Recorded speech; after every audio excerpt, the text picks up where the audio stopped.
Hello दोस्तों, Bihar state का paper चल रहा है जिसमें मैथ का फर्स्ट पेपर हो चुका है और सेकंड पेपर के लिए मैं ये वीडियो बना रहा हूँ जो आने वाले एग्ज़ाम पीजीटी के लिए है।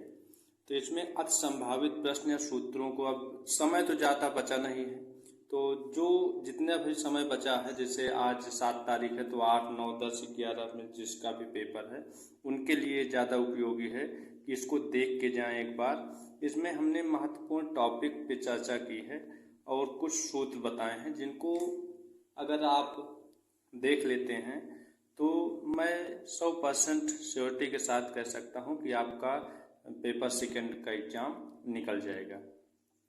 उसमें जो इसका कट ऑफ है 75 मार्क्स, वो आराम से आप क्लियर कर पाएंगे।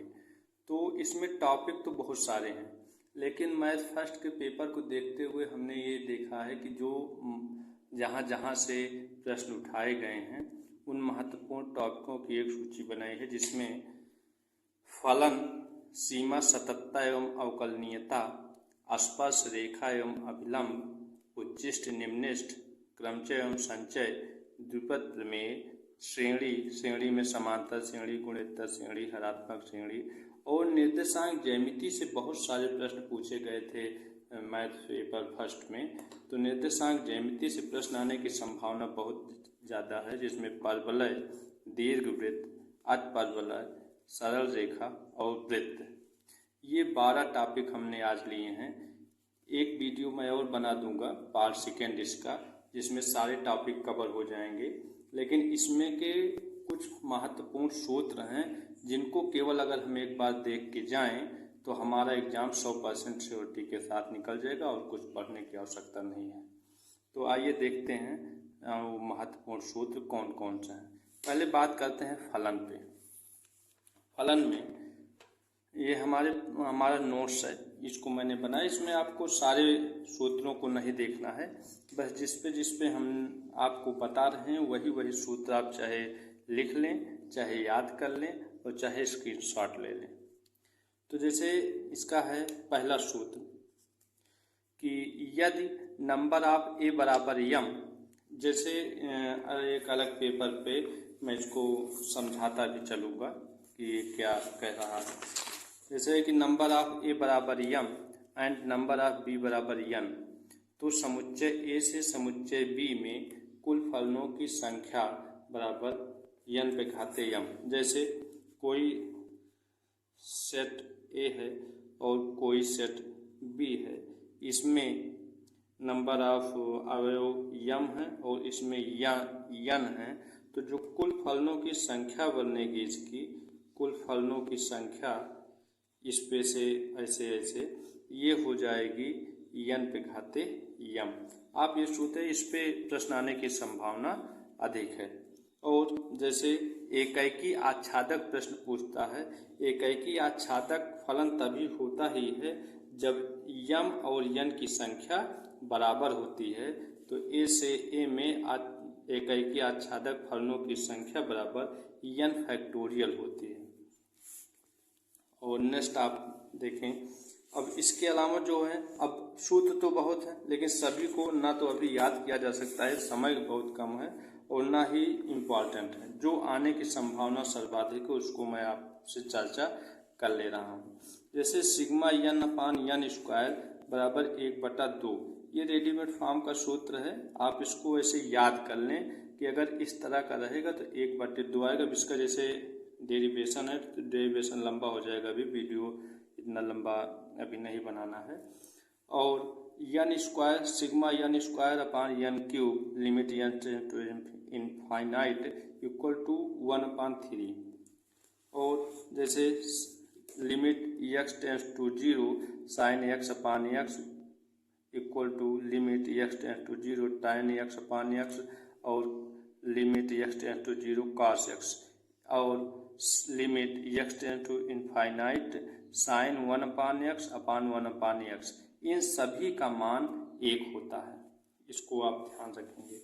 और लॉग में जैसे limit x tends to 0 log 1 + x upon x बराबर limit x tends to e log e x equal to 1 होता है, और limit x tends to 0 log 1 minus x upon x equal to -1। अब यहाँ 1 माइनस एक्स है तो यहाँ -1 हो रहा है। अगर यहाँ 1 प्लस एक्स होता, जैसे ये देखिए log 1 plus x upon x, तो ये 1 होता। और limit x tends to 0 e की power x minus 1 upon x equal to 1, और limit x tends to 0 a की power x minus 1 upon x बराबर log बेस ए। इस तरह limit x tends to 0 1 plus x की power 1 upon x, या limit x tends to infinite 1 plus 1 upon x की power x, इसका मान ई के बराबर होता है। और लिमिट एक्स टेंस टू ए की पावर एक्स का मान इनफाइनाइट होता है जब ए का मान 1 से अधिक होता है, अथवा 0 होता है जब ए का मान 1 से कम होता है। इस पे आने क्वेश्चन आने की संभावनाएं बहुत ज़्यादा हैं। अब जैसे अब बात करते हैं कॉन्टिन्यूटी पे, सततता पे। तो सततता पे बिंदु फलन असतत फलन होता है। इसको आप याद कर लें कि बिंदु फलन जो होता है वो असतत फलन होता है। हो सकता है कि ये सीधे सीधे ही केवल यही स्टेटमेंट ही पूछ ले कि बिंदु फलन असतत होता है कि सतत होता है। अच्छा, सततता ज्ञात कैसे की जाती है? जब हम फलन एफ ऑफ एक्स बिंदु एक्स बराबर ए पर सतत होगा यदि एफ ऑफ ए का अस्तित्व हो, मतलब कि एफ ऑफ ए निकालने पर कोई न कोई परिमित संख्या फाइनाइट नंबर है। दूसरा की कंडीशन ये है कि limit x tends to a minus f of x बराबर limit x tends to a plus f of x, मतलब एलएचएस और आरएचएस, मतलब लेफ्ट हैंड साइड और राइट हैंड साइड ये दोनों बराबर आनी चाहिए। और तीसरी कंडीशन है कि limit x tends to f of x बराबर एफ ऑफ ए, मतलब यह फंक्शन में यश का मान रखने पर एफ ऑफ ए का मान आ जाएगा, तब हम कहेंगे कि ये फलन हमारा सतत है। और अवकलनीयता पे बात करते हैं। तो अवकलनीयता पे फलन एफ ऑफ एक्स बराबर ए पर अवकलनीय तब कहा जाएगा जब limit h tends to 0 f of a minus f of a upon minus h बराबर हो जाएगा limit h tends to 0 f of a plus h minus f of a upon h. आप इन सूत्रों को केवल देख लें, अगर देखने से याद हो रहा है तो ठीक है, नहीं 2 बार देख लें या स्क्रीनशॉट ले लें अथवा इनको लिख लें और अपने खुद का नोट्स बनाकर, चाहे 3 दिन ही बचा है 3 दिन में आप इन सूत्रों को देख लें, आपको इसमें से प्रश्न देखने को अवश्य मिलेंगे। और जैसे number of element in a set equal to n, यदि किसी समुच्चय में अवयवों की संख्या n है तो नंबर ऑफ रिफ्लेक्सिव रिलेशन, मतलब उसका जो रिफ्लेक्सिव रिलेशन में कितने नंबर ऑफ एलिमेंट होंगे, तो ये होते हैं 2n² माइनस n, मतलब स्वतुल्य समुच्चय में कितने अवयव होंगे।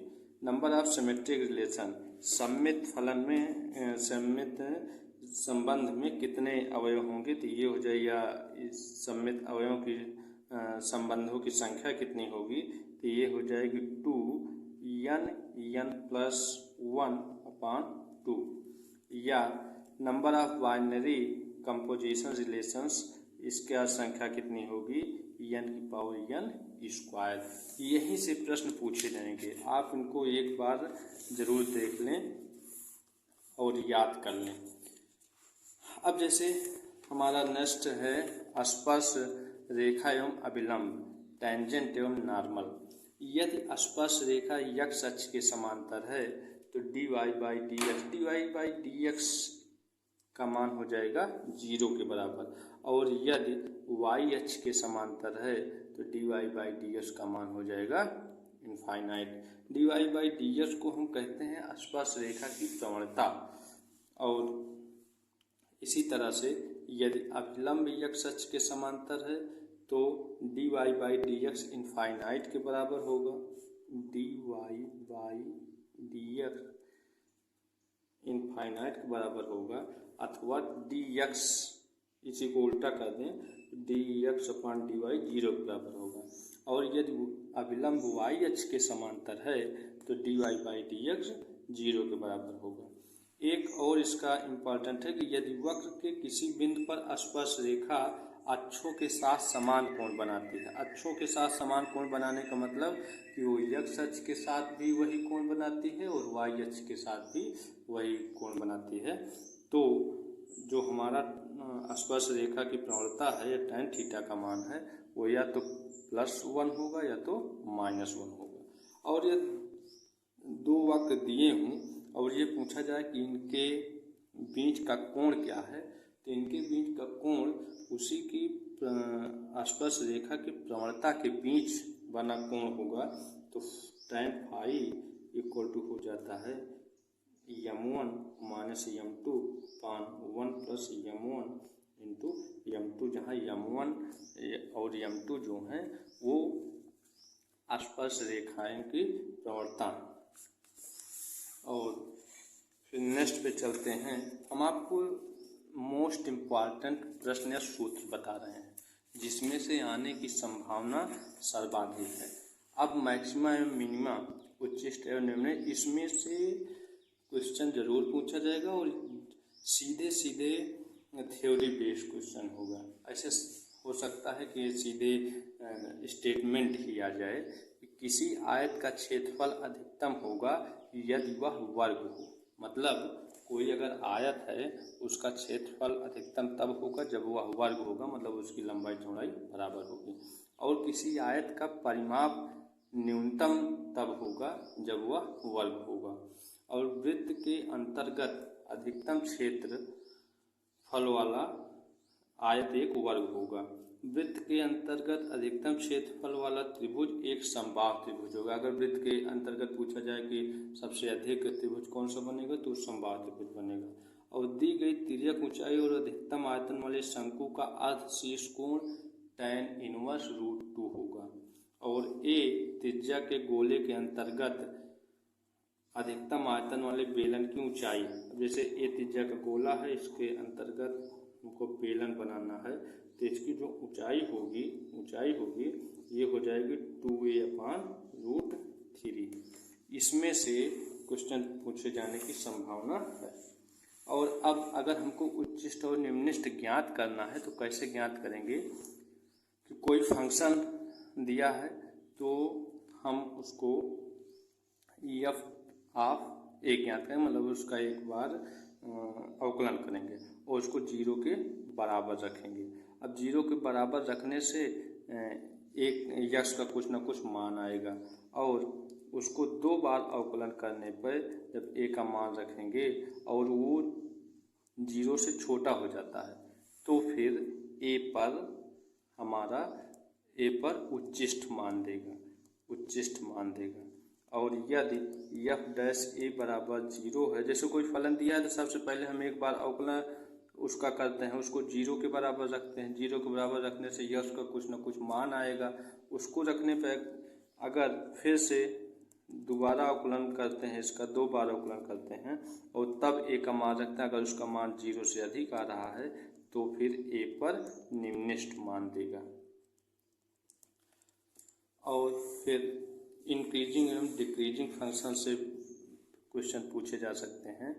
यदि f डैश x बड़ा हो गया 0 से तो यह पूर्णतः वर्धमान फलन है, मतलब ये इंक्रीजिंग फलन है। और यदि f डैश x छोटा है 0 से तो ये हमारा ह्रासमान फलन है या डिक्रीजिंग फंक्शन, ये आपको ध्यान देना है। नेक्स्ट टॉपिक पे आते हैं, क्रमचय एवं संचय। क्रमचय एवं संचय में पूछे जाने की संभावना जो है वो है कि अभाज्य संख्याएं कितनी हैं, ये पूछा जाता है। तो अभाज्य संख्याएं ज्ञात करने का सूत्र है n फैक्टोरियल, इसमें से आपको एक्सपोनेंशियल ज्ञात करना है n अपान पी प्लस n अपान पी स्क्वायर। जैसे मैं एक ज्ञात करके दिखा दे रहा हूँ कि 50 में 3 का, जैसे 3 एक अभाज्य संख्या है तो, या दो एक अभाज्य संख्या है, सरल कर लेते हैं। तो इसमें आपको ये ज्ञात करना है कितने दो हैं, तो ये हो जाएगा e टू 50 फैक्टोरियल में, तो ये हो जाएगा n का मान है 50/2, ये है महत्तम पूर्णांक 50/2 स्क्वायर प्लस 50/2 पे घाते 3 प्लस 50/2 पे घाते 4 प्लस 50/2 पे घाते 5 प्लस 50/2 पे घाते 6। ऐसे ऐसे कर लेते हैं। तो 50 को 2 से भाग देंगे तो 25 आएगा। ये 4 है, 4 से 50 को भाग देंगे तो आएगा 12 दशमलव कुछ आएगा। तो ये इसका मैक्सिमम फलन है। तो ये 8 है तो 8 को 6 दशमलव कुछ आएगा। इसमें 16 है तो 16 को 3 दशमलव कुछ आएगा। ये 32 है तो 1 दशमलव कुछ आएगा। और ये 64 है तो ये 0 दशमलव कुछ आएगा। तो जब इसको हम महत्तम पूर्णांक है तो महत्तम पूर्णांक में जब ये साइन लगा रहता है तो ये 12 हो जाएगा, ये 6 हो जाएगा। अब जिसको समझ में आ रहा, जो पहले से पढ़ा, ये चीज़ें अभी मैं नहीं समझा पाऊँगा।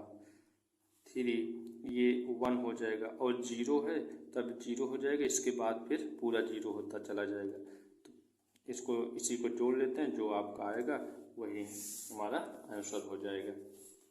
इस तरह के क्वेश्चन पूछे जाने की संभावना है। अब जैसे ये पूछ ले n विभिन्न वस्तुओं के चक्रीय क्रमचयों की संख्या। जैसे व्यक्तियों को गोल मेज के चारों ओर बैठाना है। मान लीजिए कि 5 व्यक्ति हैं तो उन्हें कितने प्रकार से बैठाया जा सकता है। तो n-1 का फैक्टोरियल मतलब 4 के फैक्टोरियल के हिसाब से। और यदि वस्तुएं समान हैं, जैसे कहा जाए कि 4 फूल हैं, उनसे माला बनाना है, तो 4 फूल हैं तो फिर n-1 अपान फैक्टोरियल अपान 2 हो जाएगा। मतलब 4 का फैक्टोरियल अपान 2 प्रकार से हम माला बना सकते हैं। ठीक। क्रमचय एवं संचय के कुछ सूत्र होते हैं, जैसे NCR plus NCR-1 equal to n plus 1 CR, NCX equal to NCY। अगर इस तरह से दिया है तो या तो x और y बराबर होंगे अथवा x और y n के बराबर होंगे, x plus y equal to n। और NCR बराबर n upon r n-1 CR-1। और नेक्स्ट है NCR अपान NCR-1, तो ये बराबर हो जाता है n-r प्लस 1 अपान r। ये ऐसे सूत्रों को अगर आप ध्यान में रखेंगे तो ऐसे सूत्र पूछे जाने की संभावना बहुत अधिक है। अब इसके बाद आइए द्विपद प्रमेय देख लेते हैं। द्विपद प्रमेय में x प्लस y की पावर n के विस्तार में पदों की संख्या n प्लस 1 हो जाएगी। और जैसे कुछ सूत्र रेडीमेड फॉर्म में लिखे गए हैं कि NC0 plus NC1 plus NC2 dot dot NCN का मान हो जाएगा 2 की पावर n। और इसी में अगर बीच बीच में एकांतर क्रम में माइनस का चिन्ह लगा रहे तो इनका मान 0 हो जाएगा। और अगर हम केवल सम संख्याओं को जोड़े NC0 NC2 NC4 या केवल विषम संख्याओं को जोड़े NC1 NC3 NC5 तो इसका मान 2 की पावर n-1 हो जाएगा। अथवा इसी के वर्ग को जोड़ें C² C1² C2² तो इसका मान 2n हो जाएगा। तो इस तरह के जो आपके फार्मूले हैं ये परीक्षा में सीधे सीधे देखने को मिल सकते हैं। अब जैसे श्रेणियां हैं तो श्रेणियों में समांतर श्रेणी से प्रश्न पूछने की संभावना ज़्यादा होती है। इसमें आपको n पद कैसे निकाला जाता है, जैसे Tn बराबर a plus n-1 into D. और n पदों का योग n/2 2a plus n-1 into D अथवा n/2 a प्लस l। ये सूत्र याद होना चाहिए। और d का मान अगर निकालने को पूछे तो यस2 दो पदों का योग -2s1। Tn पूछे तो Sn माइनस Sn -1। और अगर इस तरह से दिया रहे द्विघात समीकरण के रूप में an² प्लस bn तो सार्वंतर हो जाएगा 2a और प्रथम पद हो जाएगा a प्लस b। ऐसे प्रश्न पूछने की संभावना ज़्यादा है। और हरात्मक माध्य से सीधा से सूत्र आ सकता है कि 1/h minus a plus 1/h minus b बराबर 1/a प्लस 1/b, या h minus 2a plus into h minus 2b बराबर h²। h plus a h minus a plus h plus b upon h minus b equal to 2, जहाँ h जो है हरात्मक माध्य है। और ये APGP HP में संबंध जो होता है कि जो समांतर माध्य होता है वो सबसे बड़ा होता है, उससे छोटा गुणोत्तर माध्य, उससे छोटा हरात्मक माध्य, तीनों में संबंध होते हैं कि g² बराबर a इंटू h। और अगर कोई समीकरण दिया है x² minus 2ax plus g² बराबर 0 के और उसके मूल a और b हैं तो फिर a का मान हो जाएगा a plus root a² minus g² और b का मान हो जाएगा a² माइनस g²। और एक सूत्र इसमें से भी आ सकता है a plus 1 plus b plus 1 upon a की पावर n प्लस b की पावर n, या a के बराबर होगा मतलब समांतर माध्य के बराबर होगा जब n का मान 0 होगा, और g के बराबर होगा जब n का मान -1/2 के बराबर होगा। h का मान h आएगा जब n का मान -1 के बराबर। इसको ऐसे याद कर सकते हैं कि 0 से स्टार्ट करेंगे और 1/2 घटाते जाएंगे, तो पहले 0 फिर -1/2 फिर -1 हो जाएगा। और यदि एक क्वेश्चन और पूछा जाता है, यदि गुणोत्तर श्रेणी के पीओं क्यूओं और आरवें पद गुणोत्तर श्रेणी में हैं तो पी क्यू आर समांतर श्रेणी में होंगे। और अगर लाग समांतर श्रेणी में है, जैसे लाग पी लाग क्यू लाग आर समांतर श्रेणी में है तो पी क्यू आर ये गुणोत्तर श्रेणी में होते हैं। अब आइए देखते हैं, इसमें से क्वेश्चन पूछे जाने की संभावना हमको लगती है 100% है। इसमें से कुछ न कुछ पूछा ही जाएगा। अगर पेपर फर्स्ट की बात करें तो उसमें भी बहुत सारे क्वेश्चन निर्देशांक ज्यामिति से पूछे गए थे। तो सांख्यिक परिच्छेद में देखते हैं कि जो उत्केंद्रता होती है, उत्केंद्रता का मान अगर 1 के बराबर है तो परवलय होगा। उत्केंद्रता का मान अगर 1 से छोटा है तो दीर्घवृत्त होगा। उत्केंद्रता का मान अगर 1 से बड़ा है तो अतिपरवलय होगा। उत्केंद्रता का मान अगर 0 है तो वृत्त होगा, और उत्केंद्रता का मान अगर इनफाइनाइट है तो रेखा युग्म होगा। तो इसी तरह से इसका व्यापक समीकरण क्या होता है, सांख्यों का ax² plus by² plus 2hxy plus 2gx plus 2fy plus c equal to 0। और इसका जो विविक्तकर बोलते हैं वो होता है abc plus 2fgh minus af² minus bg² minus ch²। तो अगर इसमें दो केस होते हैं, अगर विविक्तकर का मान ही 0 आ जाए तो फिर और कोई सांख्य नहीं बनेगा, केवल सरल रेखाएं बनेगी। उसी को हम 3 भागों में देखते हैं कि अगर ab माइनस h² का मान 0 के बराबर होगा तो उसको हम कहेंगे कि संपाती सरल रेखाओं का है, और अगर ab माइनस h² छोटा होगा 0 से तो उसको हम कहेंगे कि दो सरल रेखाएं हैं जो प्रतिच्छेद करेंगी, और ab माइनस h² अगर 0 से बड़ा है तो वो हम कहेंगे कि बिंदु है। और दूसरा इसका केस होता है कि आपका विविक्तकर 0 ना हो।